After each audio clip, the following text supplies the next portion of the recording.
Markus Förderer ASC just launched the most comprehensive lens flare library in the world in its Pro version, Cineflares Pro.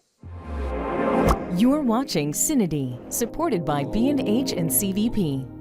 Welcome from NAB 2024. I'm very happy to be here again with Markus Förderer ASC here at the Barco booth, but we're not talking about Barco, we're talking about Cineflares, right? Talking about lens flares, yes. Thanks for coming.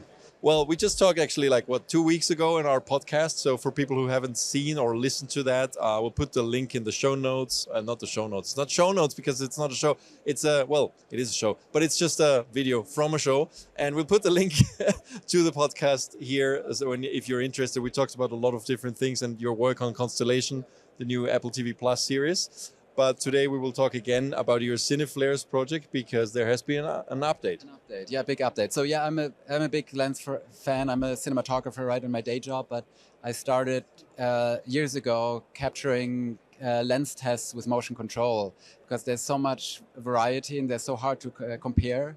So we over the last years we built an interface to share this with people. It's because it's a massive library. It's like hundreds of lenses. It's basically an interface with the same selection of lenses.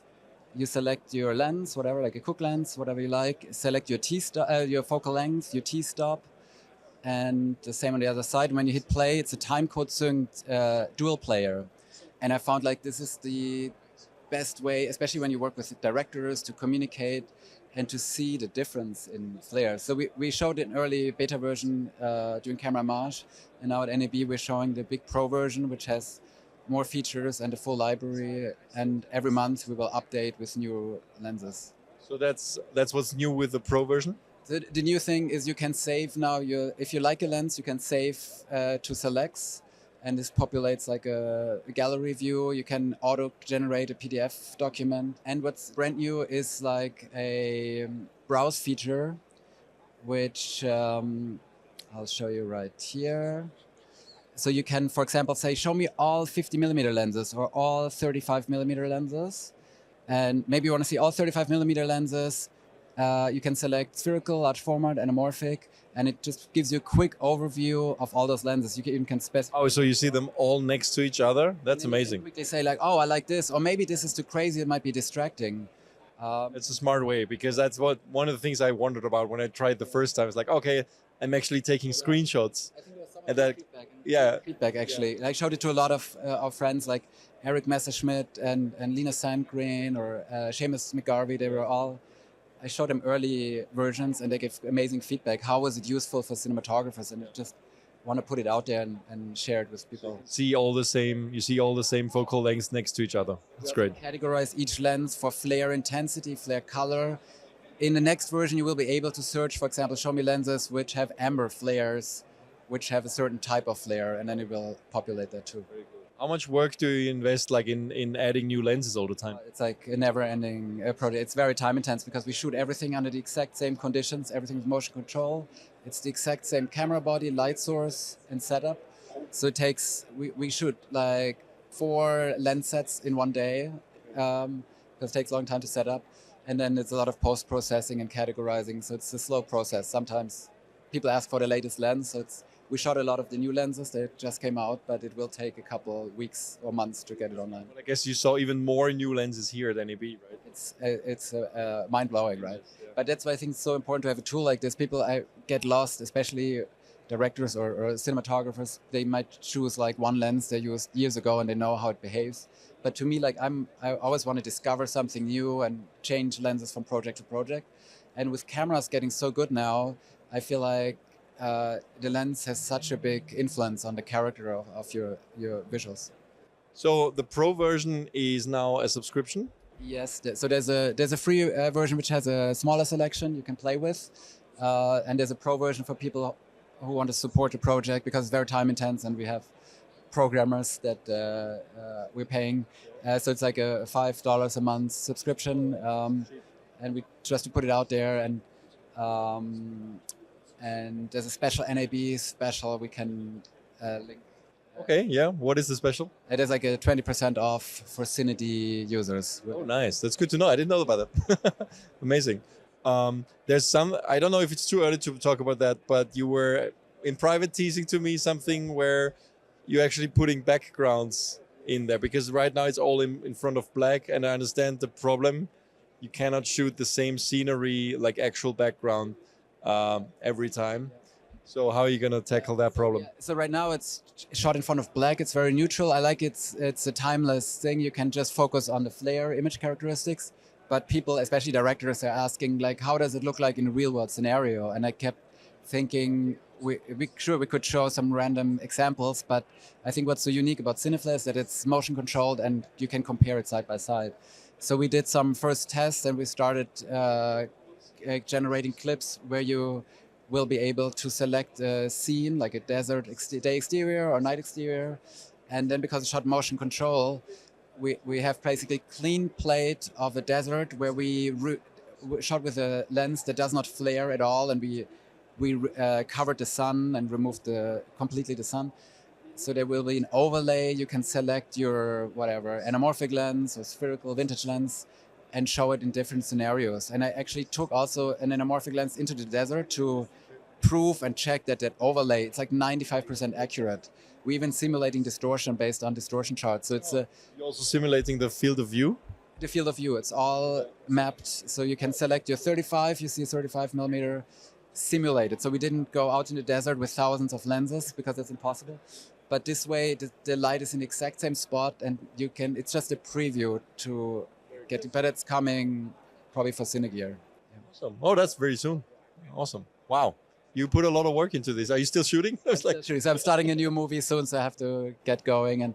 And hopefully that's why that subscription comes in. If people are liking lenses and want to support it, hopefully that generates a bit that we can have people like my team shooting even while I'm on set with us. $5 a month is a very fair price, I have to say. I've paid more for a lot less useful things. So and it's quite unique. We have very rare lenses, and we're trying to also preserve like the history of Cine lenses. So we have the original CinemaScope, Bausch & Lomb CinemaScope lenses, and very early lenses. There's only a handful left in the world. Museum lenses. Museum lenses. They have some like the collectors, like Dan from Atlas is like a big collector. He supported us, and all the rental houses are very supportive in Los Angeles.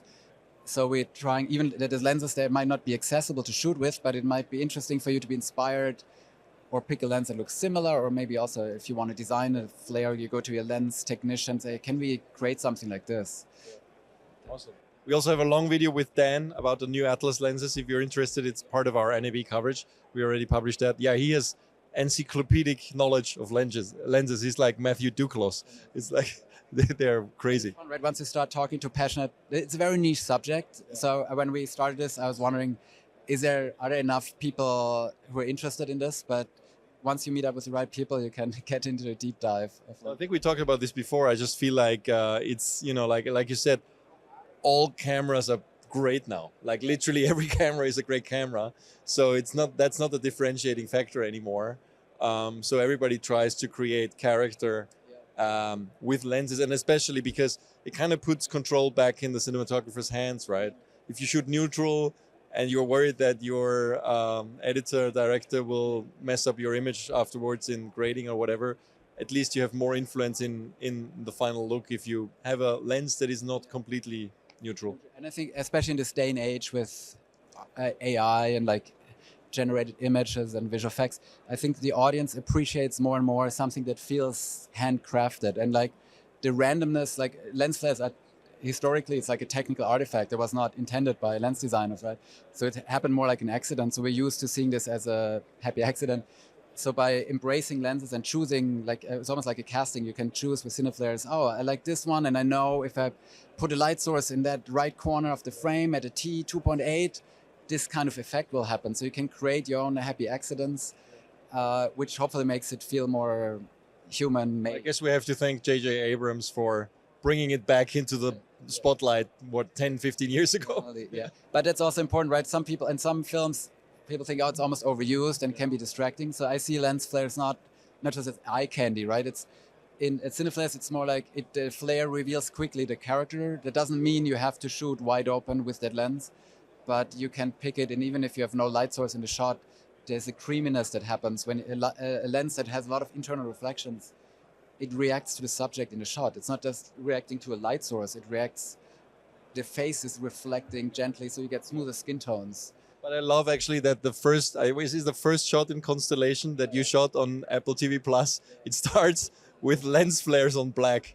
It's almost like a hidden promo for Cineflares. Couldn't help ourselves. And I work with Michelle McLaren, the director. She's amazing. She started with X-Files, so we started brainstorming how can we start with an interesting shot that reminds like X-Files, and also I got an idea. we can figure something out here. Very cool. Thank you, Markus. As always, it's been a pleasure. Good luck with the pro version. I'm sure there's going to be lots of people, hundreds of people, thousands of people, I don't know, being interested. I'm very curious to hear how many people will actually pay for it, but I think it's going to be a lot of people because I think you still underestimate. It is niche, but it's a niche that is expanding because, you know, like even people who are not shooting movies are shooting with anamorphics now simply because, and not only anamorphics, just any lenses that have character, simply because they come down in price so much. Yeah. And I built this out of passion for myself and other filmmakers, so I'm super excited to hear feedback and what people expect from it, and so we're trying to react. But it started out as a passion project, and it's interesting to connect with other people who are so passionate about lenses. Awesome. Thank you so much, and good luck with the project. Thank you everybody for watching. Stay tuned to CineD for many more videos from NAB 2024. Please give us a like on this video if you liked it, leave a comment, and don't forget to subscribe to the YouTube channel. Thanks.